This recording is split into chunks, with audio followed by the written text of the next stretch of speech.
სიმართლე გითხრათ, მე არ მივეკუთვნები იმ მშობლების რიცხვს, რომლებიც შვილებს აძლევენ სკოლის უმიზეზოდ გაცდენის საშუალებას.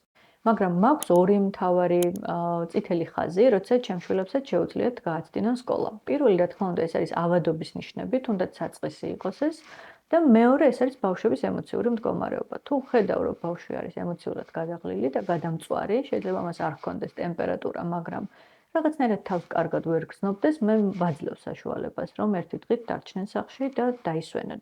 მაგრამ პარალელურად ვუკავშირდები კლასის დამრიგებელს და მათთან ერთად ვცდილობ დავადგინო კიდევ რამე ხო არ არის ისეთი, რაც მე არ ვიცი და ვერც გავიგებ, თუ ის არ დააკვირდება და არ მეტყვის. მე ვთვლი, რომ მე ვარ პასუხისმგებლიანი მშობელი და იგივეს მოვითხო სკოლისგან. მე მინდა, რომ სკოლამაც იფიქროს იმაზე, რომ ჩემს შვილს სკოლაში წასვლა უნდოდეს.